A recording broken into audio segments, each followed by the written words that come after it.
A maioria das pessoas já ouviu a declaração bíblica, o que Deus uniu, não separe o homem. A pergunta é, temos de fato compreendido qual é o significado dessa declaração de Jesus? Porque se compreendida de forma correta, ela vai impactar devidamente o nosso conceito de matrimônio. Mas se não for entendida, a sua compreensão equivocada se tornará um desastre. Esse é o assunto da nossa conversa hoje. Fique comigo e nos próximos minutos nós vamos entender um pouco mais essa verdade bíblica.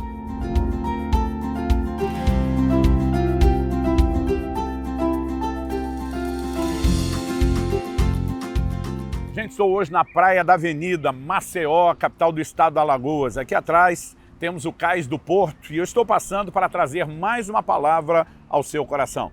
No Evangelho de Mateus, no capítulo 19, nós lemos a partir do verso 3.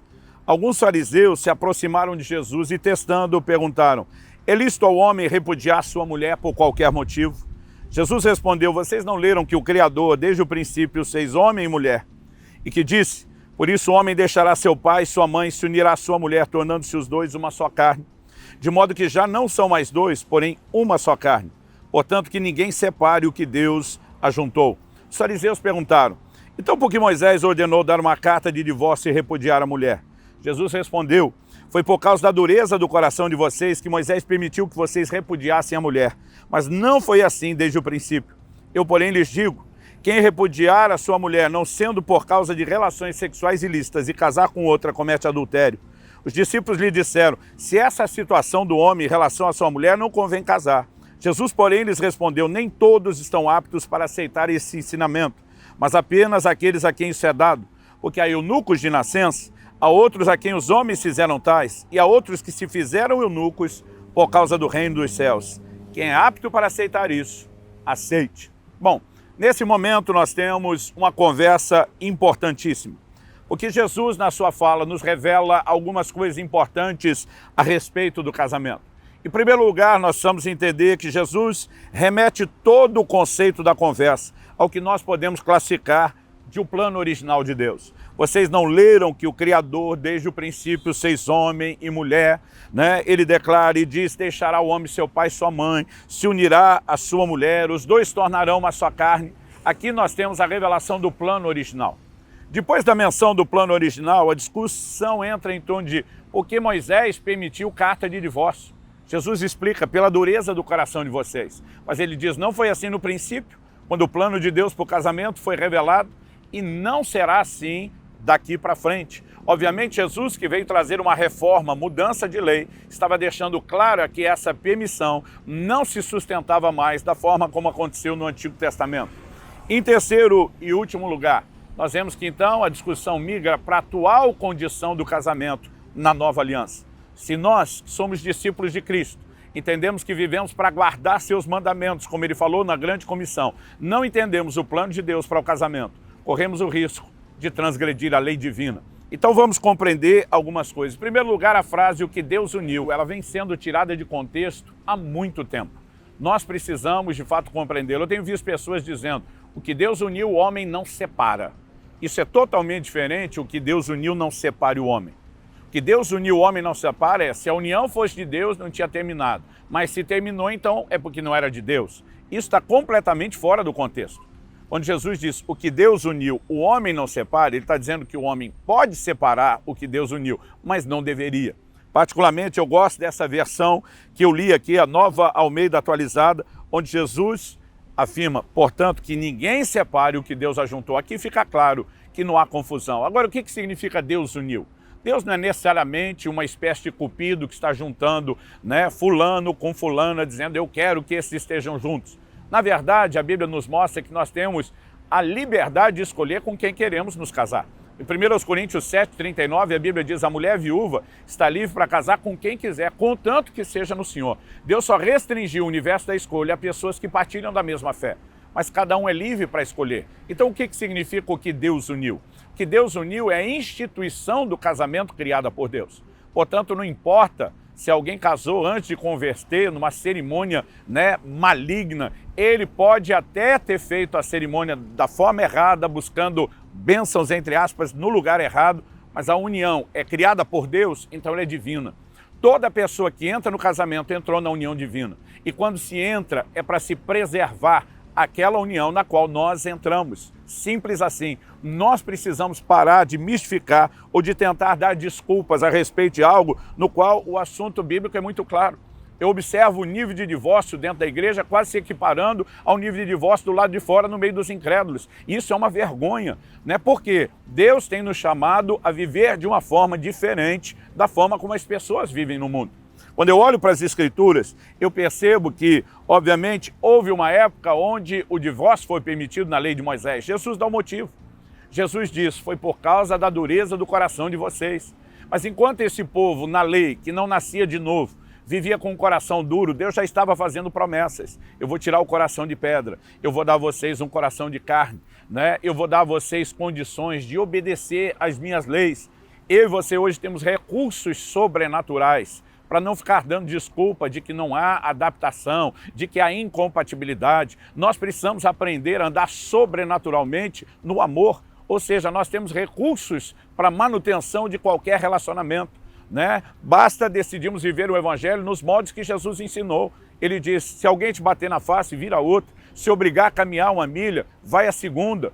E quando começamos a olhar para esse padrão de comportamento, obviamente, se ele for devidamente aplicado no contexto do casamento, isso fará toda a diferença. Não significa que o casamento não seja indissolúvel. De acordo com a Bíblia, além da morte, a Bíblia diz que a pessoa viúva está livre para um novo casamento. Nós vemos Jesus também apresentando como uma única exceção para um divórcio seguido de novo casamento, a questão do adultério. Obviamente eu não tenho tempo para detalhar e explicar isso, e se você quiser saber mais sobre isso, dificilmente eu faço isso no Sub-12, mas aqui, pela complexidade do assunto, eu preciso fazer isso. Eu recomendo a leitura do meu livro O Propósito da Família. Temos capítulos inteiros ensinando o que a Bíblia diz sobre isso. E lá sim você vai poder entrar no assunto de uma forma, eu não diria exaustiva, mas bem completa e abrangente. Mas aqui eu quero chamar a sua atenção que as exceções bíblicas para um novo casamento são ou a morte ou quando existe de fato o adultério, que é aquilo que quebra a aliança. Ainda assim, nesse segundo caso, nós normalmente ensinamos às pessoas que deve se lutar pela restauração, deve se oferecer perdão, e somente quando esgotadas essas possibilidades é que então nós costumamos dizer para a pessoa, você tem o direito de reconstruir. Mas nós deveríamos tratar o divórcio, obviamente seguido ainda de novo casamento, como uma exceção, somente dentro dos parâmetros bíblicos e não como regra. Porque Jesus diz, quem age dessa forma está cometendo adultério. E o livro do Apocalipse diz que os adúlteros vão ficar do lado de fora. Alguém que entra no novo casamento da forma como não deveria, está se colocando debaixo de uma situação de condenação. E muitas vezes as pessoas reclamam quando eu falo sobre essas coisas, diz, você está colocando peso sobre as pessoas. Eu digo, não, estou jogando luz. O que nós precisamos ser honestos com aquilo que a palavra de Deus declara. E se não entendemos isso, as pessoas vão continuar brincando com o casamento e dessa forma brincando com o plano de Deus. Alguém olha para Jesus e diz, olha, se essa é a condição do homem no casamento, é para entrar, para não sair, é melhor nem casar. Quando eles comentam isso, quais foram as palavras de Jesus? Ele diz, não são todos que são aptos para entender isso, mas deixa eu explicar algo para vocês. E diz, eunucos de nascença. Eunuco era aquela pessoa que não viveria o casamento, né? Porque normalmente os eunucos eram castrados. Mas Jesus está dizendo que é eunuco de nascença. Isso significa que ele nasceu com uma espécie de dom, né, do celibato. Ele não tem necessidade disso. Mas ele diz, eunucos são feitos pelos homens. Né? Ao longo da história, os eunucos eram castrados à força. A maioria deles não eram voluntário para isso. Mas Jesus diz, mas há os que se fazem eunucos pelo reino de Deus. Do que ele está falando aqui? De gente que, pelo reino, ele toma uma decisão, eu não vou me casar. Ué, se o casamento é bênção de Deus, por que alguém pelo reino não se casaria? Ou ela poderia fazer um voto e viver sozinha apenas para se dedicar a Deus.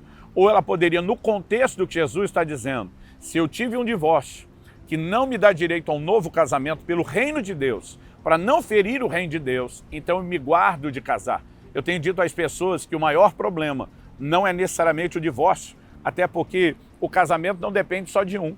Mas muitas vezes nós temos pessoas que se divorciaram e elas não têm um motivo, a exceção bíblica para um novo casamento. Situações como essa, se amamos a Deus, se entendemos que a palavra de Deus deve ser honrada e obedecida, Então uma decisão deve ser tomada pelo reino de Deus, para não brincar com ele. Eu me guardo só, eu me farei eunuco, eu vou me preservar para poder de fato honrar a Deus e os princípios da sua palavra. E obviamente quando eu falo esse tipo de coisa, sempre tem aqueles que questionam, eu não tenho direito de ser feliz, e por acaso você acha que vai ser feliz fora do plano e do propósito de Deus? É a mesma coisa que alguém dizer que está deprimido e em nome de ser feliz ele tem direito de beber e se drogar. É a mesma coisa que alguém dizer eu nasci pobre, então já que eu tenho direito de ser feliz eu vou roubar um banco. O direito de ser feliz agora está acima de todo qualquer princípio e valor? De forma alguma. Não há felicidade ou realização fora do plano e do propósito de Deus. O dia que aprendemos que a nossa realização começa em Deus, tudo será diferente. Tem gente casando para ser feliz, quando no plano bíblico deveria casar para fazer alguém feliz. E é justamente esse egoísmo, eu quero ser, que tem sido a ruína de muitos casamentos. Em vez de uma atitude doadora, eu farei alguém feliz, eu mudarei a vida de alguém. E essa mentalidade leva as pessoas a continuarem trocando de casamento, numa eterna busca pela felicidade, sem nunca encontrarem aquilo que só encontrariam plenamente em Deus. O propósito da minha mensagem não é jogar pedra em ninguém, é muito mais advertir aqueles que não erraram, do que só necessariamente advertir quem já possa ter errado, embora esses também deveriam refletir sobre a sua situação, mas é ajudar as pessoas a construir o casamento de forma séria, de forma honesta diante de Deus, nos seus princípios, entendendo o quão sagrado ele é e a atenção que ele merece diante de Deus. Tem gente trabalhando uma vida para ser feliz, mas na contramão dos princípios de Deus, jamais poderá experimentá-los. Que Deus uniu, não separe o homem. Cuide do seu casamento ou do seu futuro casamento à luz das Escrituras.